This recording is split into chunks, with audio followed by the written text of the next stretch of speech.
Okay, let's talk about something that a lot of us feel but maybe don't really talk about out loud. It's this hidden cost that can come with a successful career. We're calling it the prestige tax, that, creeping sense of emptiness that can show up even when you have a job that looks amazing from the outside. Just think about it for a second. Does your job title get that little nod of approval, maybe at a dinner party, but on the inside, you feel, well, more like a totally burnt-out shell? If that feels familiar, trust me, you are not alone. And that's the big paradox we're going to dig into today. And this gets us right to the heart of the matter, what we call the prestige paradox. It's this massive gap that can open up between how the world sees our work and how we actually experience it, day in and day out. So here's the trade-off, laid out bare. On the outside, everything looks fantastic, right? You've got the impressive title, the social approval, maybe some financial security. But the reality on the inside, it can be absolutely draining. We're talking chronic burnout, this feeling that you're losing your autonomy, and just this deep sense of being disconnected from yourself. You're basically paying for that external validation with your own internal well-being. So, why? Why does this happen? To really get at the deep systemic pressures that are at play here, we can actually turn to one of the founders of sociology.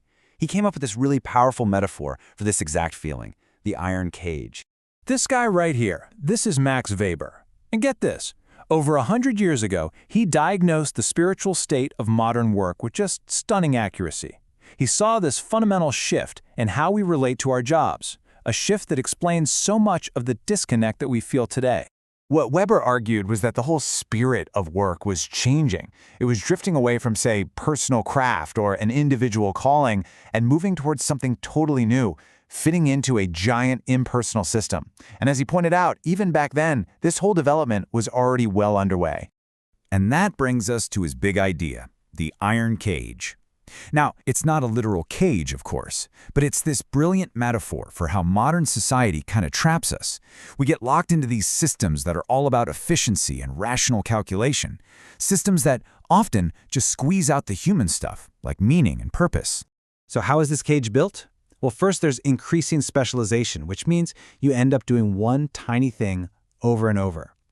Then you've got strict hierarchy, so your own autonomy is pretty limited. There's impersonality, which means you, the individual, you're basically interchangeable. And finally, rationalization, which means the company's goals, like efficiency or profit, always win out over your personal sense of purpose. You just become a cog in a very, very efficient, but pretty soulless machine. But it's not just the external system that's doing this to us.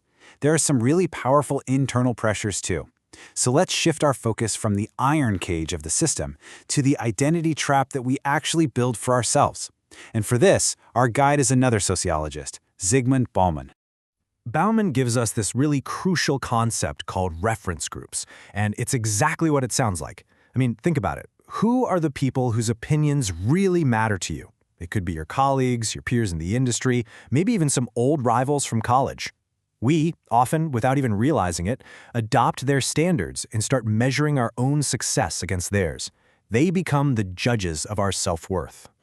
And that leads to a really important question we have to ask ourselves. Who are we actually performing for? Are we doing it for ourselves, or are we doing it for the approval of our reference group? It's kind of wild how much power these professional groups have over us, often invisibly. They're the ones who tell us which goals are worth chasing. The promotion, the corner office. They define the right way to get there. They even tell us who our allies and rivals are. Our whole professional identity can become like a script, written by someone else. And Bauman's insight here is just so sharp. See, modern society loves to tell us that we're all self-made, that our success is completely up to us. And this puts this incredible pressure on us to achieve the statuses our reference groups value, because if we don't, we think it's just a personal failure. So it all just boils down to this one simple, powerful trade. We give up our personal autonomy, the freedom to choose what actually matters to us, and in exchange we get social approval from our group. Okay, so if we're stuck in an iron cage built by the system, and at the same time we're policing ourselves to please our reference groups, how in the world do we get out? Well, the path forward, kind of ironically, takes us right back to Weber and his idea of reclaiming our vocation. Weber used this German word, Beruf, and it's such a fantastic term because it means both profession and calling. So it's not just about what you do for a living, It's about answering an inward calling, this deep, personal commitment to a task just because the task itself has meaning for you. And this isn't just some vague philosophical idea. It connects directly to a fundamental human need, something the psychologist Abraham Maslow called self-actualization, that drive to be true to our own nature. Answering your calling, your beruf, is how you start to fulfill that essential need. Finding this vocation, it means we have to completely, fundamentally redefine what success even looks like. It's about making a deliberate shift away from chasing some external scorecard and toward, finally, listening to an internal one. And the difference is just profound. A career, that's a ladder to climb. It's always asking, what's next? It's driven by external rewards like money and status. But a vocation, that's a purpose to fulfill. It's driven by internal meaning, and it asks a much, much deeper question. What matters? So, we'll leave you with a final thought to just kind of chew on.